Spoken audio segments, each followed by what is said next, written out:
Now, the scramble for the Mount Kenya vote basket has gone a notch higher, with 3 leaders from the region crafting a caucus to champion its interests, culminating in political choices at the ballot next year. The trio, Martha Karua, Mwangi Kiunjuri and Moses Kuria, announced that a Mount Kenya Leaders and Stakeholders Conference will be held in 3 months in Limuru, where the region will chart its political future in the August 9th, 2022 presidential succession contest. But as Francis Gashuru reports, Kiunjuri and Kuria, who have been in Deputy President William Ruto's 2022 political bandwagon, are walking a tightrope. The mid-morning meeting of Martha Karua, Mwangi Kiunjuri and Moses Kuria to discuss the political status of the Mount Kenya region, the trio announcing the formation of a political caucus that will drive a discussion on the region's future as the country countdowns to the August 2022 presidential race and other county and parliamentary elections. You cannot go and fight unity just there, somewhere in the air. You start unifying. That is what we have done today. In the morning, I was around TSP. Martha Karua was na Kenya and Moses Kuria was Chama Chakazi. Right now, we are 3. And we have said we are allocating ourselves duties, approach other people. So this is a forum not to define tomorrow's coalition. It could very well end up being that.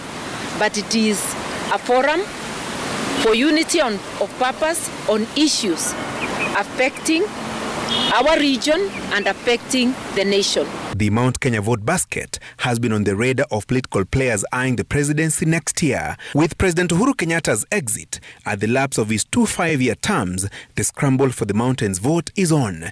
The traditional 8 Mount Kenya counties boasting of over 4 million votes, with Kiambu, Meru, Murang'a, Nyeri, Kirinyaga, Nyandarua, Embu and Tharaka Nithi having between 213,154 and 1.1 million registered voters as at 2017. You saw the meeting that was in State House, Mombasa, where 60% of the leaders who were in that meeting are from one region. The Honorable Paranya, the Honorable Musalia Mudavadi, and the Honorable Moses Wetangula. And because the president cannot be said to come from a particular region, so it's a symbol of national unity, our region was not represented. Is that fair? This initiative, in the next 3 months, will culminate in the Limuru 3 conference, where we can be able to make resolutions and agreements on how to conduct our affairs. Other counties comprising residents from the larger Mount Kenya region include Nairobi, Nakuru, Kajiado, Narok, Laikipia and Lamu. The numbers that, according to Karua, Kiunjuri and Kuria, must count in the choice of President Kenyatta's successor, with the region's economic interests on the forefront. Karibuni lunch hapa kwa Hasla.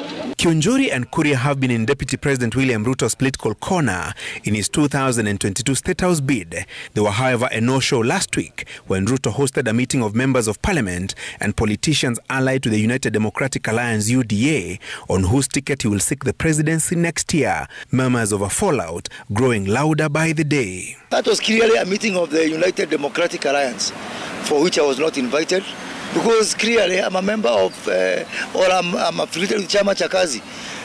When that opportunity comes that we have a cross-party meeting of UDA, Na Kenya, Chama Chakazi, TSP, ODM, whoever it is, then we are going to engage from that basis. If somebody feels that you do not you don't need coalitions, then that will be upon the leadership of a particular party, and that does not affect us. The establishment of a caucus backed by Kirinyaga Governor Anne Waiguru and Kieni lawmaker Kanini Kega. There is no person who can claim that he has already put the votes of Mount Kenya in a basket. Nobody.